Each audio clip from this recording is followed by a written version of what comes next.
জ্বালিয়ে পুড়িয়ে ভস্ম করে দিতে পারেন। এটা হচ্ছে শরীর এবং বাড়ির দুটোতেই কাজে লাগাতে পারবেন। আর বাড়ির যদি কোনো প্রকার দোষ টোষে থাকে বা বাড়ির মধ্যে কোনো খারাপ কিছু প্রবেশ করে থাকে বা বাড়ির মধ্যে কোনো ক্ষতি করা থাকে, এই মন্ত্রের মাধ্যমে আপনারা সমস্ত কিছুকে আগুন দিয়ে জ্বালিয়ে পুড়িয়ে ছাই করে দিতে পারেন।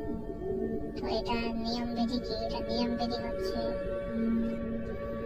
প্রথমে আপনারা 1 কেজি 250 গ্রাম দুধ নেবেন। সেই দুধ নিয়ে আপনারা আজকের দেওয়া এই মন্ত্রটি 7 বার পাঠ করে 7টি ফু দিবেন দুধের মধ্যে।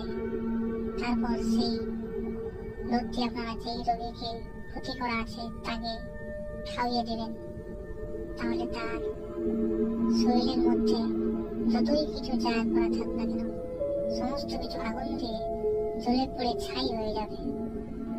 তো আপনারা এই কাজটা করবেন, ফলাফল পাবেন। আর যদি আপনাদের বাড়ি ভিটার মধ্যে ক্ষতি করা থাকে, বাস্তু ভিটার মধ্যে লাগান জোগান চালানি বা তন্ত্রমন্ত্রের মাধ্যমে ক্ষতি করা থাকে, তাহলে আপনারা সেই দুধটি মন্ত্রপাঠ 7 বার করে 7 বার ফু দিয়ে বাড়ির ভিটা বা বাস্তুর মধ্যে ছিটিয়ে দিবেন।